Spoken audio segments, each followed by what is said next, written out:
Welcome to the Mindfulness Meditation Podcast. I'm your host, Dawn Eshelman. Every Wednesday at the Rubin Museum of Art in Chelsea, we present a meditation session led by a prominent meditation teacher from the New York area.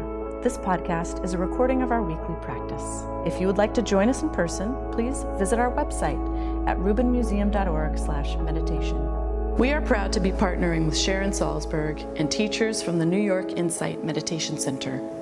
The series is supported in part by the Hemera Foundation.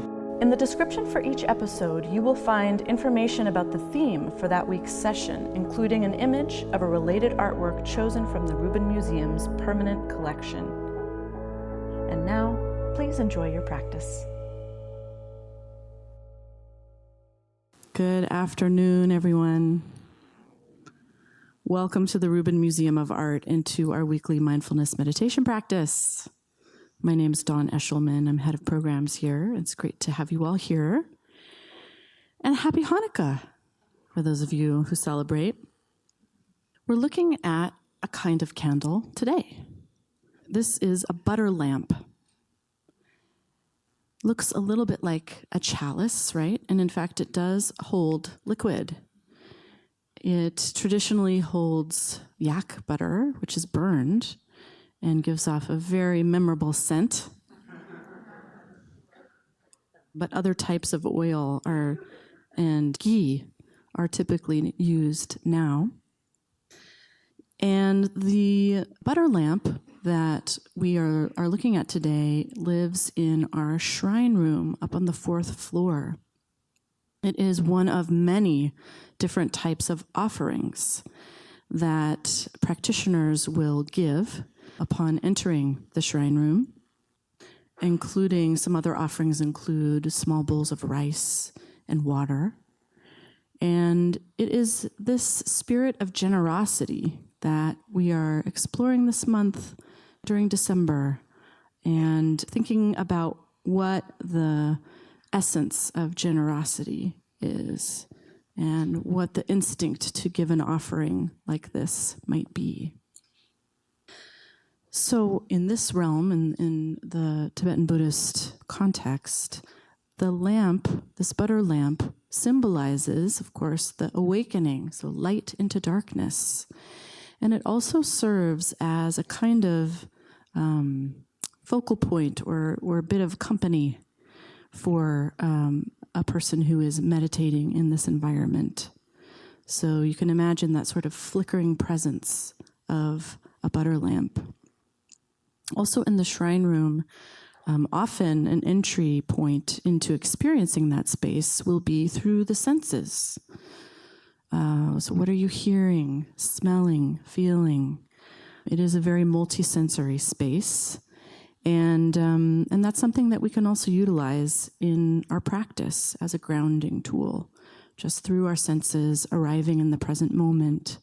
And that is indeed one of the ways that the butter lamp can aid a meditation practitioner in their kind of arrival into that space. So Tracy Cochran is here with us today, and she's a writer and the editorial director of the quarterly magazine Parabola, which can be found online at parabola.org and in the Rubin gift shop in case you're looking for a little gift. Might I suggest a subscription? I was just sitting next to someone who says, I have every Parabola since 1980 something. She said, each one is brilliant. Tracy has been a student of meditation and other spiritual practices for decades, and in addition to teaching here at the Rubin, she currently teaches at New York Insight and every Sunday at Hudson River Sangha in Tarrytown, New York. She has a workshop coming up in January at New York Insight.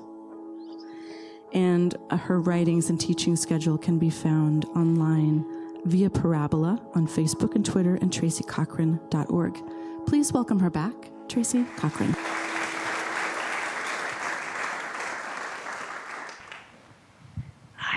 I'm very, very happy to be back, and especially in Hanukkah. And also in the Christian calendar, this is Advent. And also in the pagan world, this is the time when they wait and watch for the sun. All of these holidays have to do with light.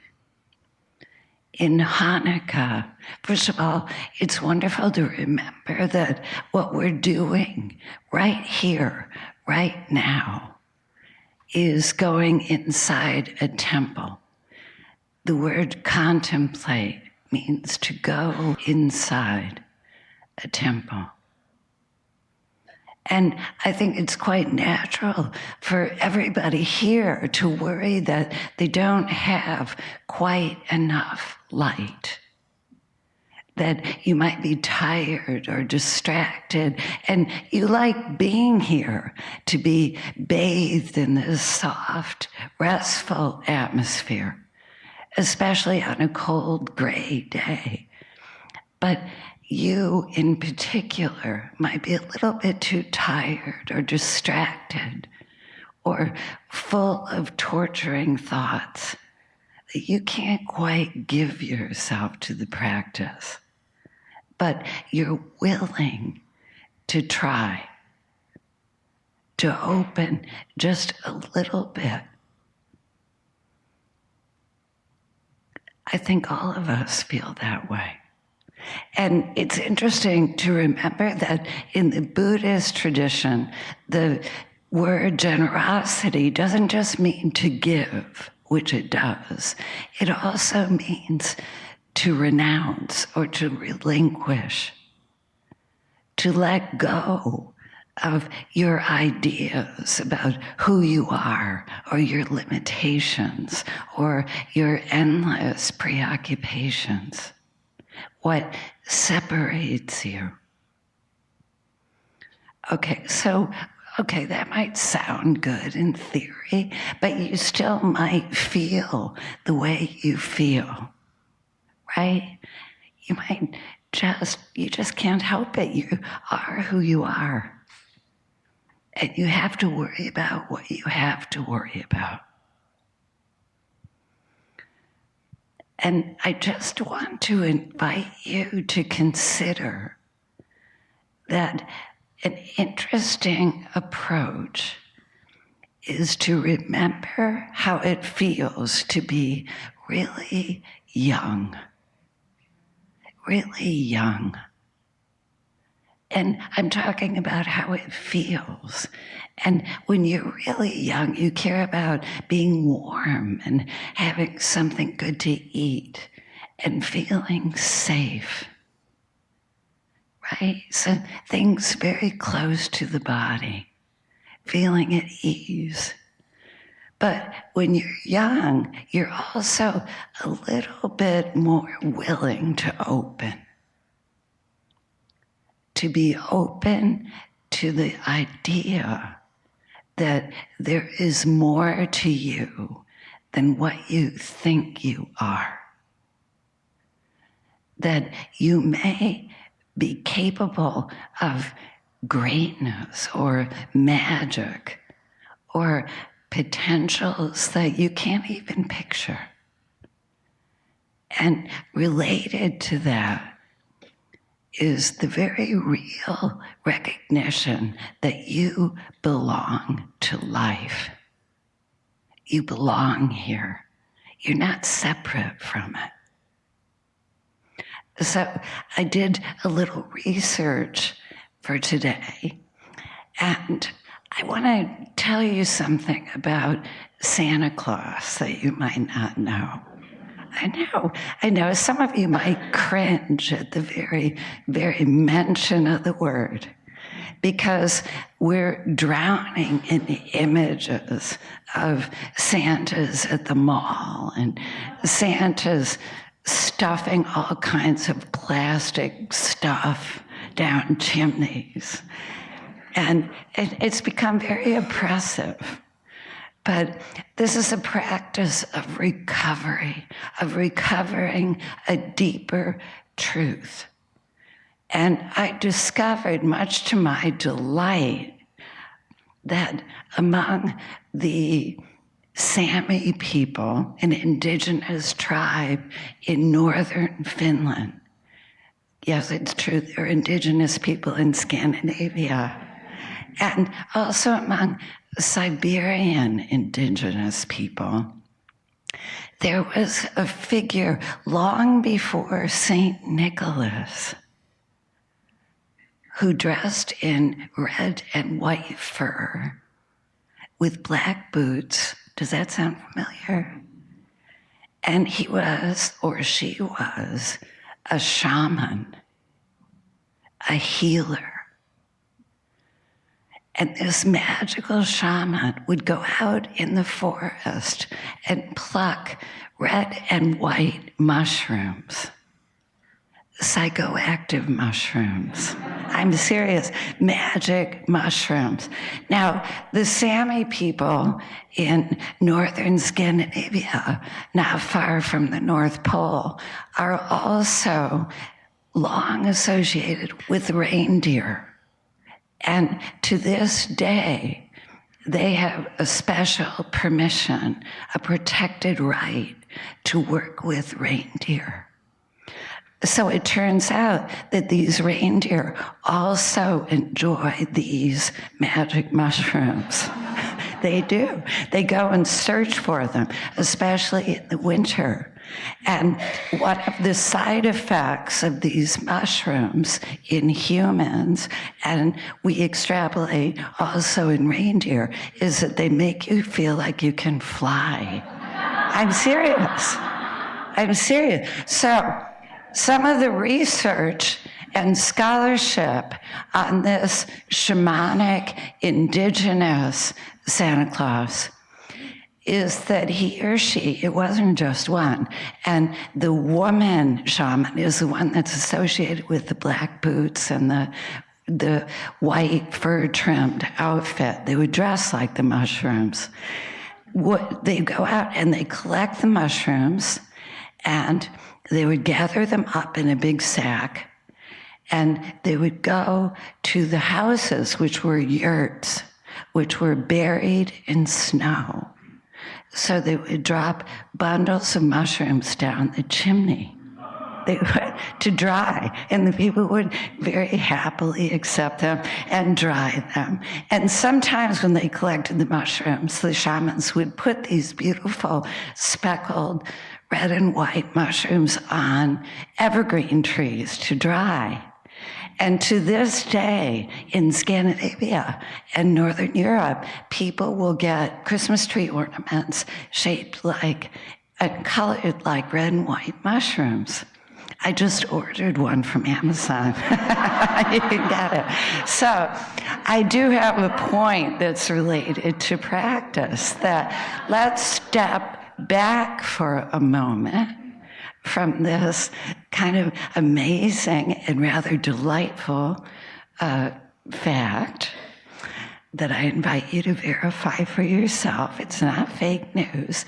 That Santa Claus, and picture what it felt like to be in this bleak and barren and frigid and dark, above all dark, place and time.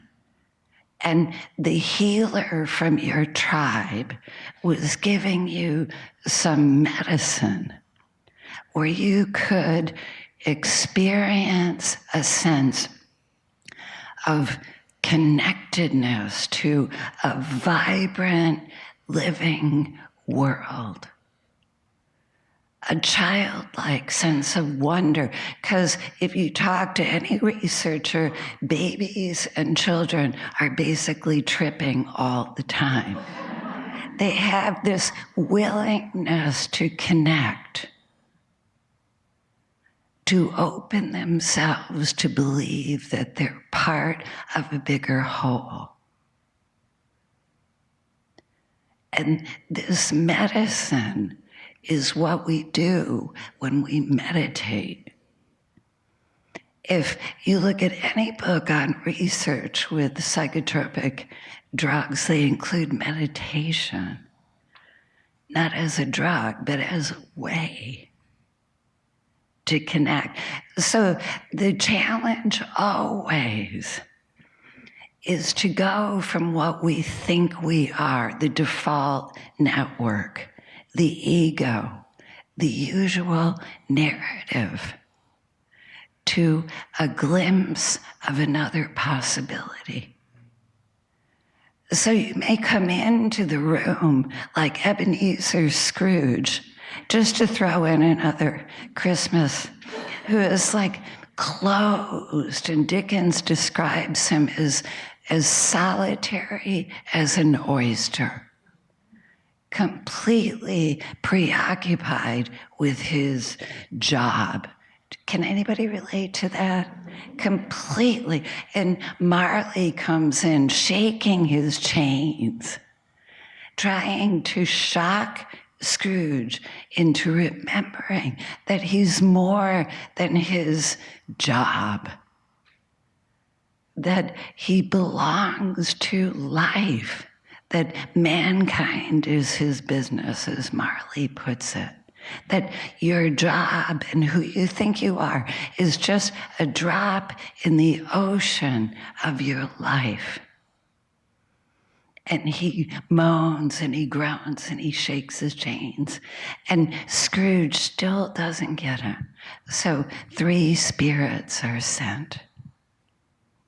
And again, just like with the shamanic Santa Claus, he needs a little help, a little bit of help remembering. This practice means to remember his possibilities. And among the ghosts, there was a memory of the goodness of childhood, the warmth of it, the sense of possibility and magic that comes. So I invite us to do that right now. We take our seat and let your feet be firmly planted. And let your back be straight. And notice how it feels to be sitting here in this body.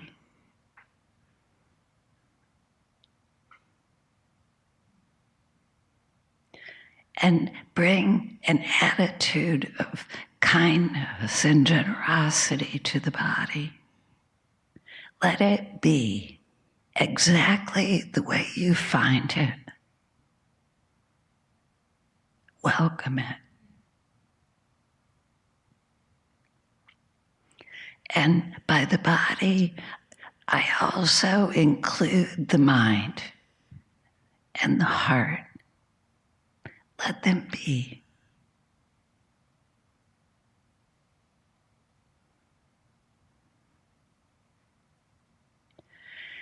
And notice that the attention begins to soften the body, warm it. And as this begins to happen, let the attention come to the breathing.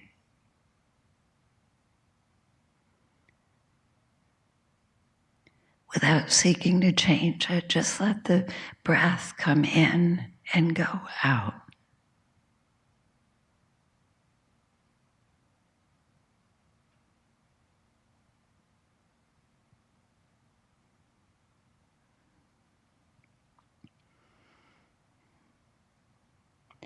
And you notice thinking, sounds, sensations.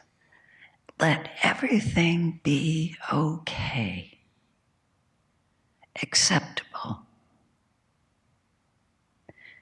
And when you notice that you're taken, gently bring the attention home to the breath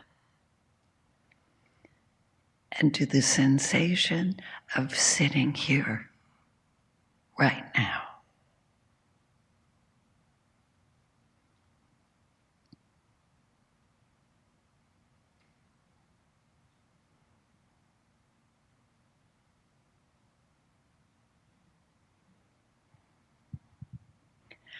Notice that there's life and light inside you that isn't thinking. It's an attention that's like sunlight. It sees without judging.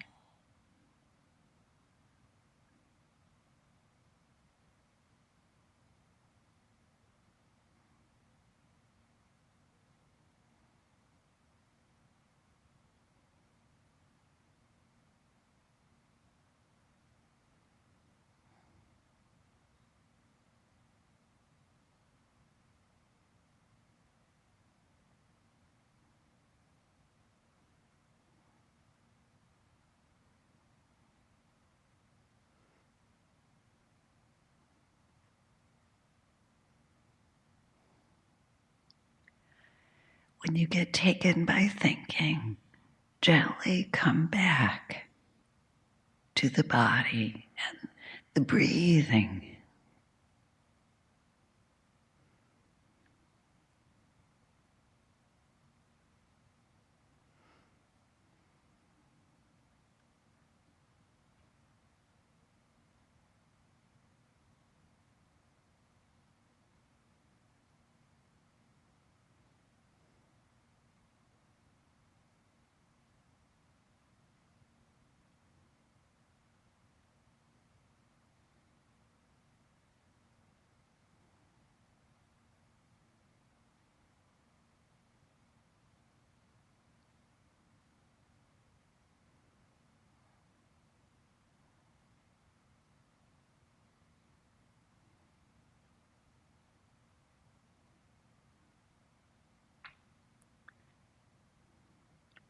Notice that when you come home to the moment and the breathing, you don't shut down, you open to life.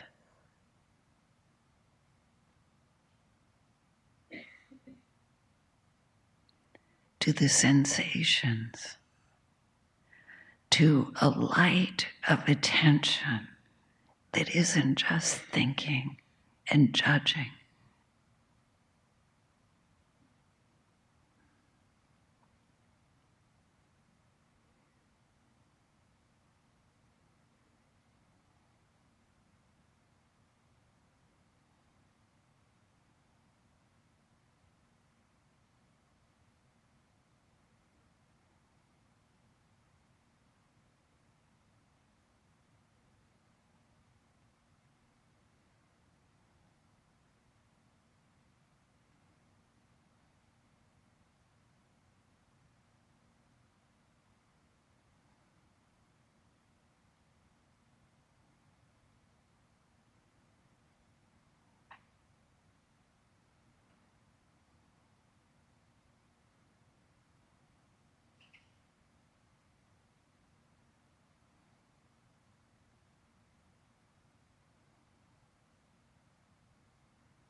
Noticing the vibrancy inside you and also outside.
When you get distracted, gently come back, feeling welcome. No judgments.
Noticing that silence doesn't mean being completely without words and cares. It means the stillness of relinquishing attachment to those thoughts, coming home to the present moment.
Sati, the word for mindfulness, means remember.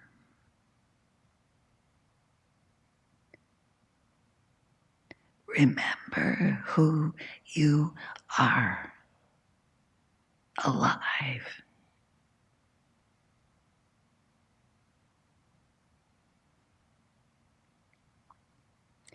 Open.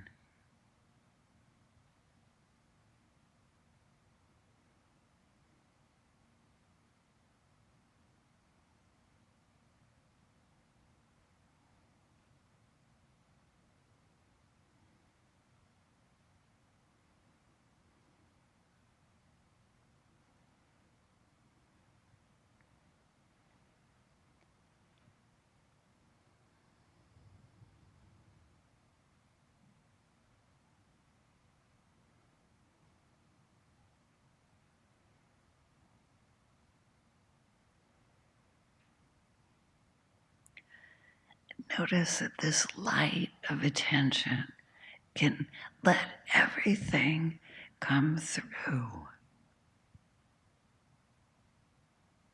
No clinging, no pushing. Just open to receive.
when you get taken in any way, just come home. Come back to the sensation of being here in a body.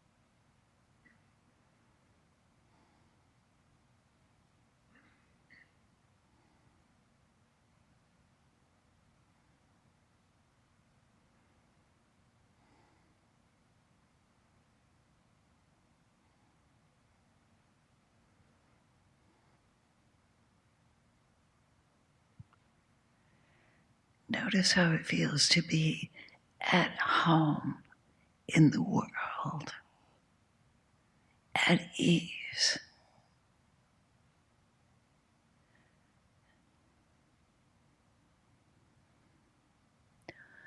Open to receive.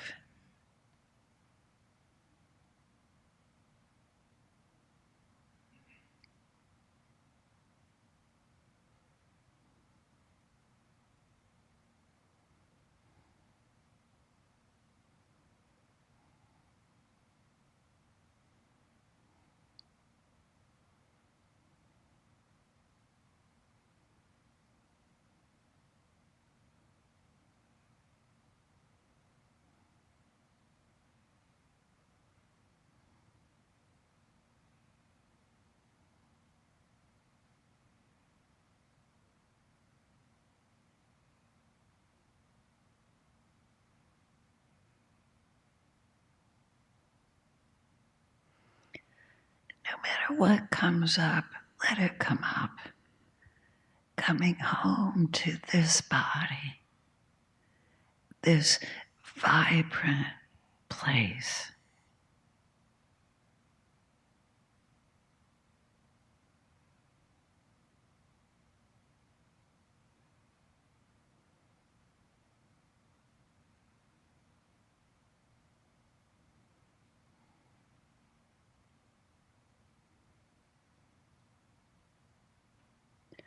Notice that this movement of coming home can remind us that we belong to the life.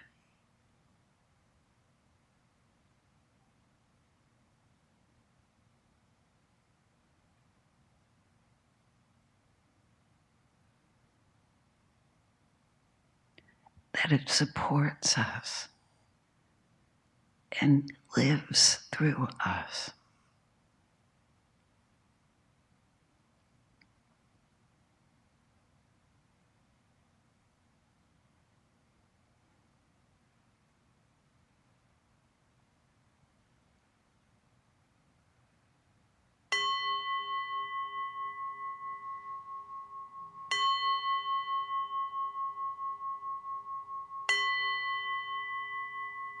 So happy Hanukkah, Merry Christmas, Happy Kwanzaa, and I look forward to seeing you next year.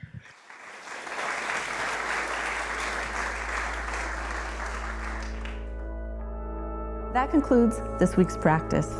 If you'd like to attend in person, please check out our website, rubinmuseum.org/meditation, to learn more. Sessions are free to Rubin Museum members, just one of the many benefits of membership. Thank you for listening. Have a mindful day.